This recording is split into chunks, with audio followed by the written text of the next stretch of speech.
सबसे कमजोर विद्यार्थी खोजिएगा जो पढ़ने में बकलोल हो। समझदार को नहीं, समझदार बहुत घमंडी होते हैं सब, उन सब से दूरी बना के रखिएगा। लॉज में जो आपको सलाह देने आए ना, सबसे पहले साइड होइएगा। बर्बाद और नाकामयाब लोगों की कुछ पहचान है, उन्हें नींद बहुत आती है, भूख ससुरन को बड़ी भयानक रखता है, आराम बहुत खोजेंगे सब। दुनिया का कुछ भी दिखाइए, उनमें उन ससुरों को बुराई दिखेगी ही दिखेगी। जो व्यक्ति आपको कह दिया बुराई करते हो ऐसे वैसे, वो कभी आगे नहीं जा सकता, कभी नहीं। क्योंकि कामयाबी इतना ज्यादा वक्त कहती है, कामयाबी कहती है तुम मुझे वक्त दो, हम तुमको कामयाबी देने। तो कामयाबी में इतना वक्त लगता है कि उसके पास कभी भी वक्त ही नहीं है दूसरे की बुराई करने का। और दुनिया में लोग कहते हैं ना, कामयाब होने के लिए कुछ रास्ते अपनाइए, कुछ रास्ते अपनाइए। सिंपल एक रास्ता है कामयाब होने का, वक्त। मेहनत होनत कुछ नहीं, कुछ मेहनत नहीं, समय दीजिए, समय। और ये जो YouTube पे टॉपर्स बोलते हैं, ये सब झूठ बोलते हैं। It's a competition, second point, it's a competition and you are a competitor and you have to develop talent. And what is talent? The art to handle challenges and struggle. 6 घंटे आपको पढ़ने हैं, बैठ के पढ़ने ही पढ़ने हैं। अभी उस पर आ रहा हूं क्या पढ़ना है और कैसे पढ़ना है। 6 घंटे आपको पढ़ने हैं, सिटिंग 15 घंटे सिटिंग मत दिया करो यार। और ये जो YouTube पे टॉपर्स बोलते हैं, ये सब झूठ बोलते हैं सब। कोई टॉपर जो तुमसे कहे मैं 15 घंटे पढ़ता था, मेरे पास लेकर आओ उसको। टीना दाबी, कोई, ये सब मेरे स्टूडेंट रहे, किसी को भी लेकर आओ, मेरे सामने बोलो। हाँ, फिर मैं इस बात को रिपीट करूंगा। 6 घंटे सिटिंग दो, सिटिंग। जैसे तुमने आज का डिसाइड किया, अच्छा, every bureaucrat, every king has a diary. कल तुम्हें एक सबऑर्डिनेट मिलेगा जो तुम्हारे पूरे दिन का कार्यक्रम रखेगा। Diary is a very essential part of aristocracy. कल तुम कलेक्टर होगे ना, तो तुम अपने पीए से पूछोगे कि हाँ भाई पांडे, आज का प्रोग्राम क्या है? सर आज फीता काटना है। अच्छा ठीक है, ये करना है, एक आदमी को गोली मारनी है सर। ठीक है सर। तो वो चीज तुम आज से शुरू करो। अपने दिन भर की हर डे, जैसे तुम उठते हो ना, तो जो तुम कर लेते हो, जैसे तुमने पूजा वूजा करनी वो कर ली, फिर उस दिन की डायरी बनाओ कि आज मुझे ये टारगेट है और मुझे ये करना है। और शुरुआत में छोटे छोटे टारगेट्स बनाओ। पहले दिन इतना टारगेट बना लिया, कोमा में चलेगा, ऐसे मत करो। हमारे जानने वाले हैं, वो आईसीयू में पहुंच गए योगा करते करते। अब उन्होंने सुना था कपालभाति करने से चेहरे पे शाइनिंग आती है, और पहले दिन कर दिया 1-1.5 घंटे, कुछ इंटेस्टाइन इधर उधर हो गए। हमारा मन जो है ना, वो बड़ा अजीब बिहेव करता है। कहता पहले दिन कर लो, पहले दिन आज ही सिलेक्शन ले लो, आज ही सब पढ़ लो। ऐसे मत करो। Whenever you start a thing, start with a slow pace। जैसे आपने कार चलानी सीखी ना, तो शुरुआत में आपने बहुत धीरे कार चलाई। फिर जब आप कॉन्फिडेंट हो गए और वो मैनेजमेंट आ गया आपको क्लच, ब्रेक और एक्सेलेटर का, तो आज आप 100 की स्पीड पे चलाते हैं और साथ में स्प्राइट भी पीते हैं। आप 6 घंटे सिटिंग दीजिए। आप अपनी पढ़ाई को 2 पार्ट में डिवाइड करिए। 6 घंटे सिटिंग दीजिए और 6 घंटे कंसोलिडेशन। जैसे आपने प्लान बनाया कि for 6 hours I will prepare fundamental right and DPSP. चलिए, आपने प्रिपेयर कर लिया, दोनों टॉपिक तैयार कर लिया। अब 2 बेली हैं आपके शरीर में। There are 2 stomachs in your body. This is the first stomach, this is the second stomach. और दोनों जगह डाइजेशन होता है। अब आपने तैयार कर लिया फंडामेंटल राइट और डीपीएसपी। अब उसका डाइजेशन करिए। उठ जाइए टेबल से, कहीं पार्क में बैठ जाइए, बाहर बैठ जाइए, मतलब a place of your comfortability. अब वो आप 6 घंटे का डाइजेशन 2 घंटे में करते हैं, 3 घंटे में करते हैं, वो आपका टैलेंट है। तो आपने 6 घंटे तैयार किया और 3 घंटे डाइजेस्ट किया, 9 घंटे हो गए। न्यूज़पेपर 11-12 घंटे हो गए। अब आप 12 घंटे पढ़ रहे हैं या आप पढ़ रहे हैं, लेकिन एक सबसे जबरदस्त बात, आपने 12 घंटे पढ़ाई की। इस बात को जरूर गौर से सुनिएगा कि you studied for 12 hours, you completed your newspaper, you completed your days target. आपने सारा काम अच्छे से कर लिया और शाम को पढ़ाई करके आप बाहर निकले और आपका वो बचपन का दोस्त मिल गया और फिर आपने राम कहानी छेड़ दी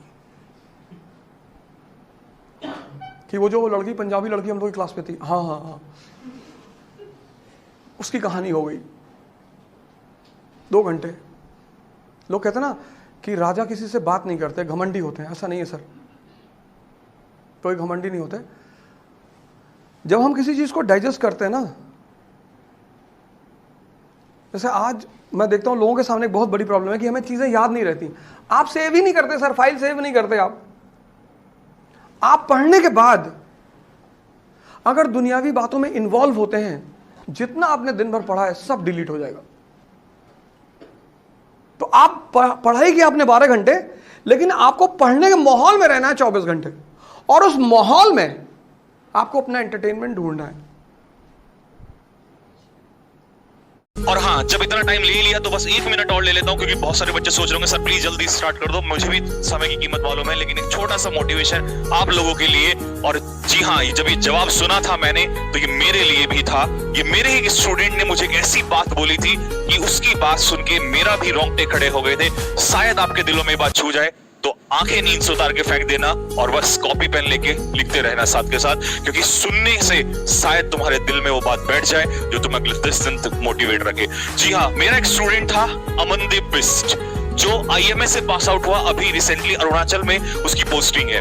तो अभी मैंने 2 महीने पहले उसका इंटरव्यू लिया था, तो मैं उसके साथ बातचीत कर रहा था। मैंने कहा अमनदीप कि तुम स्टार्टिंग में इतने अच्छे नहीं थे, लेकिन तुम सडनली, क्योंकि वो एक एवरेज स्टूडेंट था, तुम सडनली इतना कैसे और एकदम से सिलेक्शन IMA के लिए, ऐसा क्या तुमने चेंज किया? तुम तो क्लास में लास्ट में बैठा करते थे, अपने दोस्तों के साथ मौज मस्ती किया करते थे, ऐसा क्या रहा कि जो अचानक से तुमने एकदम से बैक टू बैक एग्जाम्स निकालने स्टार्ट कर दिए? मैं तो बहुत गालियां देता था तुम्हें, क्लास में ही बोलता था, लेकिन तुम नहीं पढ़ते थे, फिर भी ऐसा क्या रहा? बोला सर स्टार्टिंग में मुझे इतना पता नहीं था, लेकिन मेरे को एक बात एक दिन बहुत ज्यादा चुभ गई। जब मैं रास्ते से आ रहा था तो मेरे को बहुत ज्यादा ये बोला गया, रास्ते में कुछ लोग होते हैं ना आस पड़ोस वाले, उन्होंने बोला कि बेटा इससे अच्छा घर ही रहना स्टार्ट कर दे, तेरे बस की बात नहीं है, और ये जो लेफ्टिनेंट वाली जो बात तू करता है, क्योंकि गली मोहल्ले में बोलता होगा, ये तेरे बस की बात नहीं है, ये तेरे जैसे लोगों के लिए नहीं है, और क्यों अपने माँ बाप का पैसा फूंक रहा है? बोला सर मेरे को बोल दिया होता ठीक है, लेकिन उस दिन जो ये माँ बाप वाली जो कुछ और लैंग्वेज उन्होंने बोली थी वो बर्दाश्त नहीं हुई, वो चुभती चली गई। और जिस दिन मैं इंडियन मिलिट्री एकेडमी से पास आउट हो रहा था सर, उस दिन में और उस दिन में ये फर्क था कि जिस दिन मैं इंडियन मिलिट्री एकेडमी से पास आउट हो रहा था, इंडियन मिलिट्री एकेडमी मतलब IMA देहरादून में ही, उस दिन कम से कम 3 से 4 न्यूज़पेपर वाले इस बात का इंतजार कर रहे थे, क्योंकि वो देहरादून से प्रेमनगर से ही था, वो इस बात का केवल इंतजार कर रहे थे कि उसके पेरेंट्स का इंटरव्यू लिया जाए। और सर मेरी माता जी का जो इंटरव्यू था वो 3 से 4 अखबारों में था। बस उसी दिन अमनदीप बिस्ट की लाइफ जो सक्सेसफुल हो गई थी। अब मैं जा रहा हूँ अरुणाचल प्रदेश, मुझे क्या मिलेगा या नहीं मिलेगा लाइफ में, that's a different thing, but मैं अपनी लाइफ को सक्सेसफुल समझ चुका हूँ, क्योंकि मेरी वजह से मेरे माता पिता का इंटरव्यू 4 अखबारों में आया और पूरा देहरादून, पूरे आसपास के लोग उन्हें जान चुके हैं। और आज जब वो घर से बाहर निकलते हैं तो ऐसा लोग उन्हें कहते हैं कि अमनदीप बिस्ट, लेफ्टिनेंट अमनदीप बिस्ट के माँ बाप जा रहे हैं।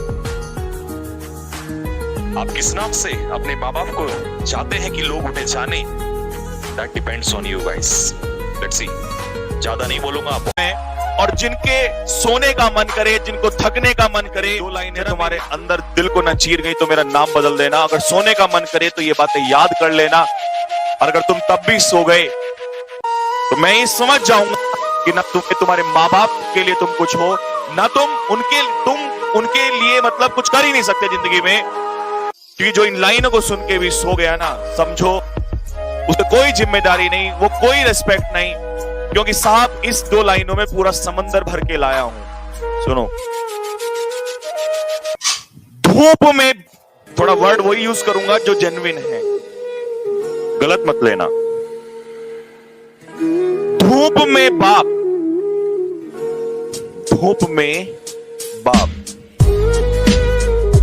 धूप में बाप और चूल्हे पर मां जलती है। धूप में बाप जलता है और चूल्हे पर मां जलती है। धूप में बाप और चूल्हे पर मां जलती है, तब कहीं जाकर, अगर किसी ऐसा लगता है ना ये काम आसान है, धूप में बाप और चूल्हे पर मां जलती है, तब कहीं जाकर औलाद पलती है, तब कहीं जाकर औलाद पलती है। अगर ये सैक्रिफाइस अपने में लेके चलोगे ना तो मेरे साथ जुड़ना, नहीं तो मुझे जरूरत नहीं है ऐसे लोगों की जो इस सैक्रिफाइस को नहीं जान सकते।